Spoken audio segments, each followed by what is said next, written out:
तुम्हारा मायका और हम तो हैं। जब तक माँ थी उनसे रोज़ फ़ोन पर ढेरों बातें करती थी। साल में एक बार गर्मी की छुट्टियों में मैं पूरे 10 दिन के लिए मायके जाती थी। वो सुख किसी जन्नत से कम नहीं होता था। बच्चों से ज़्यादा मुझे गर्मी की छुट्टियों का इंतज़ार रहता था। पर जब से माँ गई मेरा मायका जाने का मन ही नहीं करता।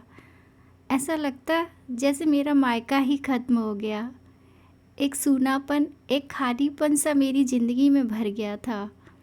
पापा एकदम शांत स्वभाव के थे और कम बोलते थे, पर सबकी ज़रूरत का पूरा ध्यान रखते थे। ऐसा नहीं था कि मैं पापा को प्यार नहीं करती थी, पर बचपन से मैं माँ के ज़्यादा करीब थी, या यूँ कहूँ कि वे मेरे दिल के सबसे करीब थी।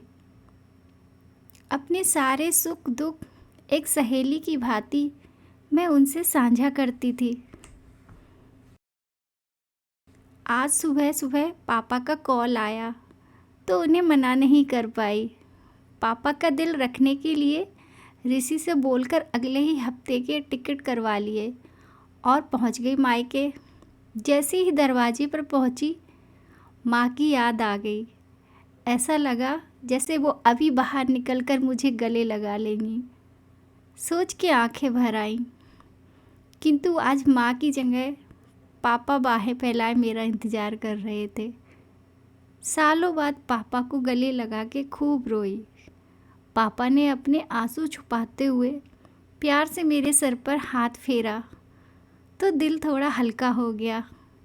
बहुत दिन बाद पापा को देखा, कमज़ोर लग रहे थे।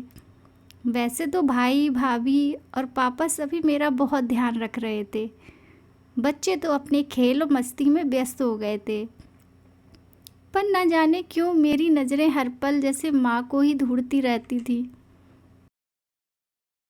आज भी पापा पहले की तरह रोज़ खाने के बाद मेरी पसंदीदा मटका कुल्फ़ी लाना नहीं भूलते थे। भाई भी बच्चों को कभी पार्क, कभी चिड़ियाघर तो कभी बाज़ार घुमाने ले जाता था। भाभी भी रोज़ मुझसे पूछ कर ही मेरी पसंद का खाना बनाती। सब कुछ पहले की तरह ही था, बस माँ नहीं थी। इस बार मायके में मेरा दिल नहीं लग रहा था। माँ की कमी मुझे बहुत खल रही थी। ऋषि को कॉल करके मैंने 2 दिन बाद का टिकट करवा लिया। सबने मुझे रोकने की बहुत कोशिश की, पर मैं नहीं मानी। देखते ही देखते मेरे जाने का समय आ गया। आज शाम की ट्रेन से मेरी घर वापसी थी। मैंने सामान पैक करके रख लिया था, बस पापा का इंतज़ार कर रही थी। पापा न जाने सुबह से बिना बताए कहाँ चले गए थे। उनका मोबाइल भी नहीं लग रहा था। मन घबरा रहा था, बिना बताए आखिर गए कहाँ। इधर मेरी ट्रेन का समय भी होता जा रहा था। समझ नहीं आ रहा था कि क्या करूं। तभी पापा का कॉल आया। बोले, गुड़िया तुम लोग स्टेशन पहुंच जाओ, मैं सीधे वहीं पहुंच रहा हूं। हम लोग स्टेशन पहुंच गए। ट्रेन सही समय पर थी। पापा स्टेशन पर हमारा इंतज़ार कर रहे थे। उनके हाथ में एक बॉक्स था। उन्होंने मुझे देते हुए गले लगाया और बोले, इसे ही लेने गया था, इसलिए देर हो गई, संभाल के रखो। मैंने आश्चर्यचकित होते हुए पूछा, इसमें क्या है? पापा की आंखें भर आईं। अपने आंसू पोंछते हुए बोले, तुम्हारी माँ का प्यार।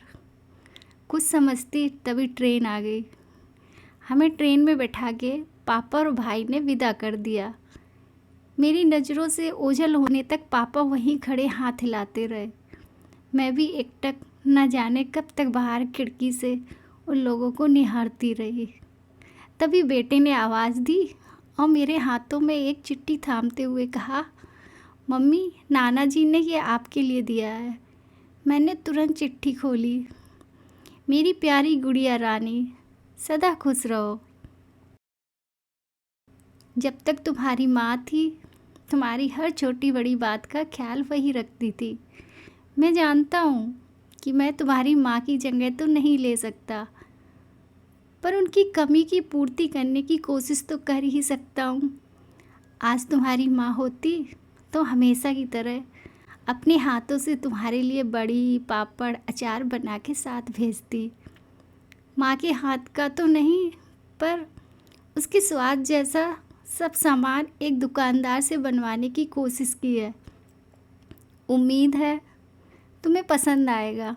और हाँ बेटा, माँ नहीं है तो क्या हुआ, तुम्हारा मायका और हम तो हैं। पहले की तरह तुम्हारा इंतज़ार रहेगा। ढेर सारे प्यार और आशीर्वाद के साथ, तुम्हारा पापा। पत्र पढ़ते पढ़ते मेरी आंखों से अश्रुधारा बहने लगी। सहसा मेरे मुँह से निकला, आई लव यू पापा। बात छोटी सी थी, पर उसमें अथाह प्यार समाहित था।